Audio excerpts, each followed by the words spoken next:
S tim da je Kupareo to napravio jako moderno, da tako kažem, budući da je pisao, kažem, 50-ih muku, a 80-ih 20. stoljeća rođenje i uskrsnuće, on je to napravio izuzetno moderno. Tako da sveti likovi, dakle Krist i Marija, uopće nisu na sceni. Dakle, i rođenje, i muka, i uskrsnuće događaju se kroz oči takozvanih slabih likova. To su ovi likovi koji ne znaju šta se zbiva i ne određuju ništa u svojoj sudbini, nego prihvaćaju ono što se događa. Ti likovi moraju se odlučiti što je Krist za njih. I to je jako zanimljivo, jer ti likovi različito odlučuju. Recimo u porođenju, dakle u rođenju Isusa Krista, imamo pastire koji svjedoče, dolazi zvijezda i oni svjedoče rođenju Krista, i taj Krist izliječi jedno dijete koje je gluhonijemo i koje je vanbračno. U Židova je fizička mana djeteta je bila Božja kazna. A ovdje imamo... A budući da je vanbračno... Ovdje je sve jasno, da, ovdje je sve jasno. I to je dijete, čak ta žena, Abigajla, ima to dijete s Rimljaninom. Dakle, ne mre gore. I nju su i poslali tim pastirima zato da je ne kamenuju, jer su Židovi kamenovali u takvim situacijama žene. Prema tome ona je tamo bila kao zbrinuta. Međutim, ti pastiri nju vole, jer je ona draga osoba i njoj je žao što se sve to dogodilo i žao zbog sina.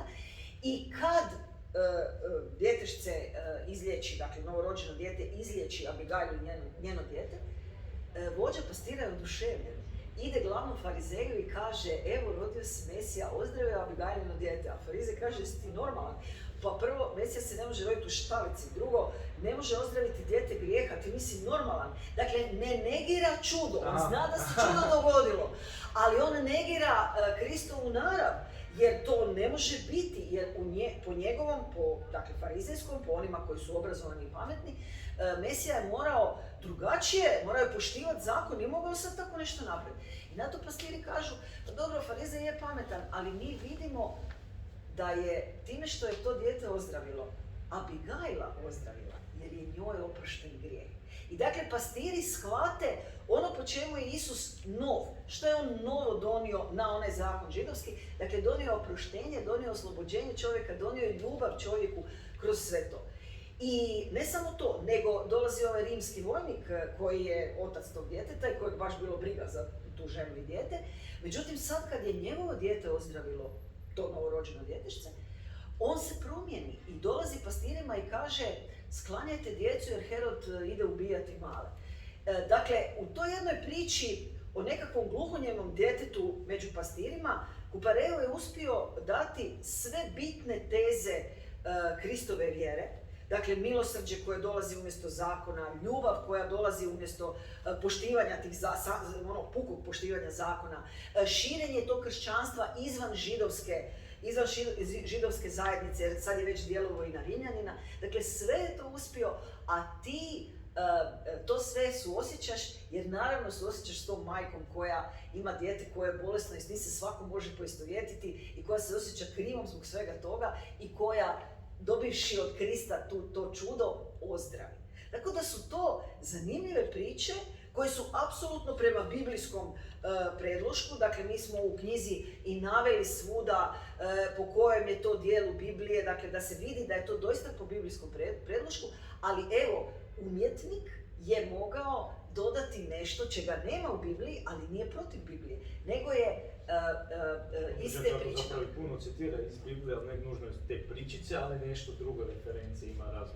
O da, pogotovo u ovom porođenju ima puno referenci na Stari Zavjet, jer je to vrijeme Starog Zavjeta, jezik je Starog Zavjeta, to je vrlo lijepo, svaka njegova drama nosi taj jezik tog vremena i te likove tog vremena, dakle ti likovi su baš onako kad stanu na scenu, živi su likovi. Ovo je na plakatu, ovo je upravo iz porođenja.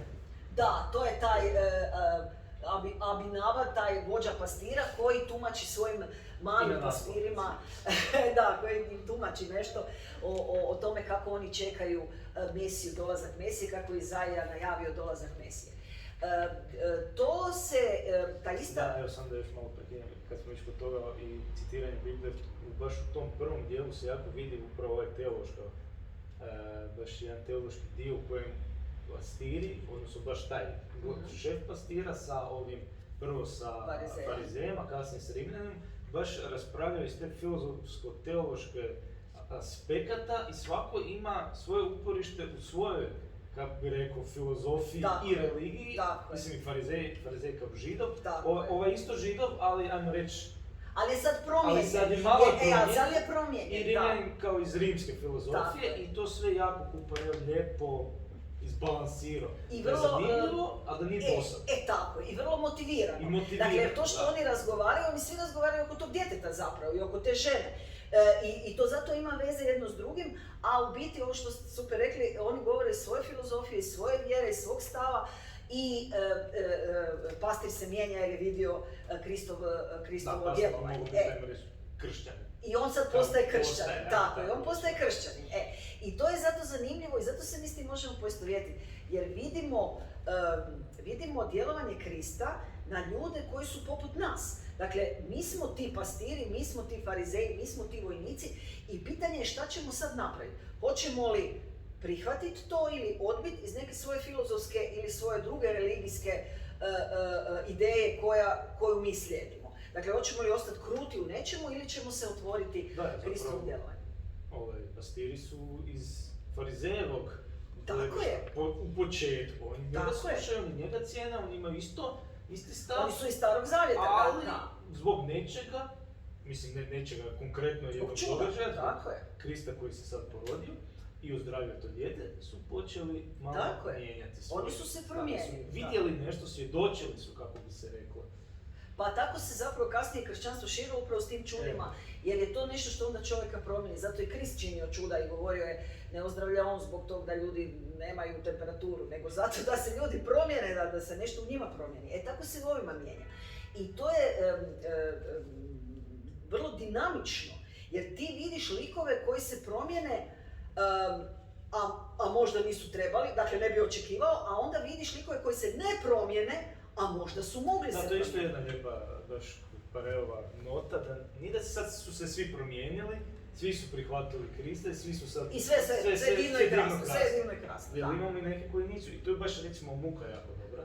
Da, muka je odlična, muka ima isti taj koncept, dakle idemo kroz ove sve okolne likove, Krista ne vidimo na sceni, i isto imamo to kako ćemo reagirati, kako će ko reagirati na Isusa. I onda imamo Pilata koji vidi da je Krist nešto drugo. Dakle, on zna da je on sad od drugoga svijeta, ali zbog politike ne može. I dolazi mu žena i govori, moraš pustiti tog čovjeka, on je pravednik, moraš ga pustiti. A on govori, ne mogu, stisli su me Židovi, tu ovaj tvoj kako stric. ću caru objasniti da imam novu bunu. Tako je. Prema tome, on zbog političkih razloga, iako zna da je sad tu nešto potpuno drugo u priči, dopusti da se dogodi ovo što se dogodi. Linijom manjeg otpora. I to radi pisac isto. Dakle, pisac daje motivaciju lika. Jer mi često u svetim tekstovima imamo samo priču, a onda ovaj došao tu, ovaj izdao, ovaj otišao, ovaj ga osudio. Zašto? Da.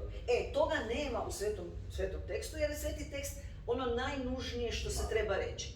A pisac onda dodaje motivacije. Zato je ovo jako tako zanimljivo. Ti onda vidiš zašto je Pilat to napravio, zašto nije imao snage reći, pa mislim, oprostite, šta vam je, mislim, sad ćemo razapeti nejednog čovjeka. On je dakle jedna linija. Druga linija je Juda, jer ovdje imamo Judu koji izdaje Isusa, jer s jedne strane... To sam kod njega baš prvi put čuo i tam mi se priča jako sviđa, baš od Jude. Dobro. I njegov motivacija. Dobro, koja je? A ta motivacija da on htio njega, da on djeluje i da na kraju onda kad je shvatio da, kad je Isuse šta sam ja napravio, bio je bahat tražiti oprost. Tako je. Ajmo tako, jer smatra da je njegov grijeh veći od Božje oprosta, odnosno Božje ljubav. Tako je, on ima dva problema. I to je njegov grijeh, a ne da je on izdao Krista. Ne. To mi je genijalno. Da, jer je to zapravo ispunjenje pisma. Krist je morao... I to je on i rekao, bilo nekoliko puta i naljutio se i na Petra kad mu Tako je, kad je Petar rekao, Bože sačuvaj da tebe sad razapnu, on je rekao daj, tebi nije na umu što je ljudsko, što je Božje nego što je ljudsko. I Krist je znao da mora biti razapet. Ali je, da, ovo problem. Dakle, Juda ima dva problema. Jedan je što hoće vladara ovog svijeta. I on kad kaže da mi dođe vladar svijeta, pa da onda mu dolazi zapravo nečastivi i kaže evo meni služi, ja ću ti sve dati, i novce i poziciju i moć i sve. I on zapravo želi moćnog vladara i on vidi da Krist čini čuda. Ali nije da, ni on u jednom trenutku sumnja u Krista. Ne, niko ne sumnja u Krista. U cijelom Kuparevom, da, u Bibliji, niko ne sumnja, ali... Ne, niko nije doveo u pitanje čuda. Da. Dakle, nikad niko nije rekao to su lažna čuda. Dakle, čuda su očito bila legitimna, on je očito imao neku moć. Ali sad šta s tom moći, kako ćemo je dalje tumačiti? Ono što je Judi falilo je ova zemaljska snaga. Dakle, on je htio da ovaj postane kralj i da zavlada, kao što su i oni apostoli htjeli, da sjede s lijeva i s desna Kristu. Jer je to ljudski, nama je ljudski da kad dođe neko moćan, da onda on vlada svijetom. Krist je došao s puno većim naumom, ali to apostoli nisu mogli shvatiti. I sad, Kupareo to odlično prikazuje. I ono što se meni strašno sviđa u ovoj priči oko Jude koji izdaje Isusa, je kako ga đavo navlači Kristovim riječima.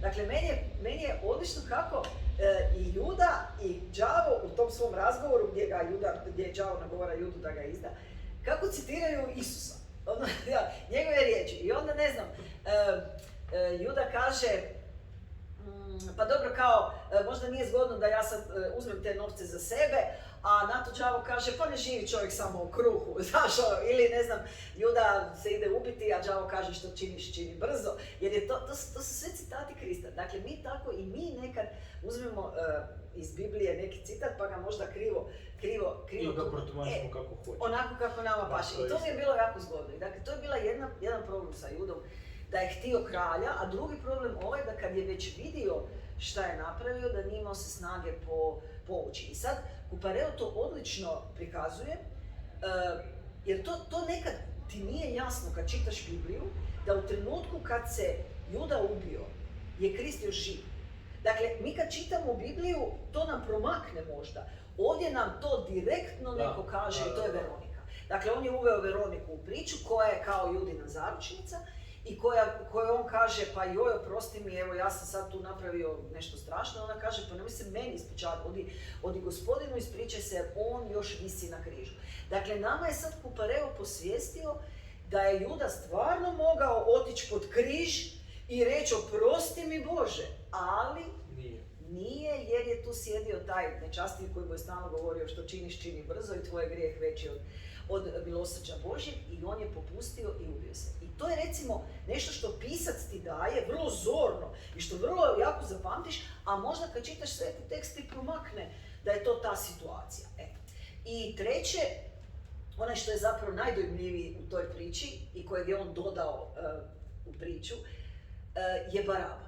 Dakle, mi znamo da iz Biblije da je Pilat pustio jednog zarobljenika, jednog osuđenika na smrt na zahtjev Židova i da je to Baraba. To mi znamo iz Biblije. I sad taj Baraba u Kuparea gleda, dakle kad dovode Krista u zatvor, onda svi zatvorenici gledaju kako ga muče i čude se i zašto on sad tu ne trpi, ne jauče i ne psuje. I zašto sad i onda shvate ko je to, jer svi znaju za njega da je to čudotvorac iz Galileje. Pa zašto njega, pa on je nevin. I kad dolazi sad koga će pustiti, puste Barabu, Baraba je u šoku. Zašto su njega pustili? Jer ovaj što su ga doveli iz Galileje, pa on je nevin. Zašto su mene pustili? Pa ja sam razbojnik. I Baraba slijedi Baraba Krista. ne negira da je razbojnik. Ne. Još je ponosan. Ne, on je ponosan, da. Jer on zna da je razbojnik, on zna da je činio zlo. I on bi i dalje činio zlo, jer on je razbojnik. I on to... On zna da je to loše, ali on je to odabrao, to je njegov odabir. I sad je on u šoku. Sad se njemu nešto dogodilo što mu je nelogično.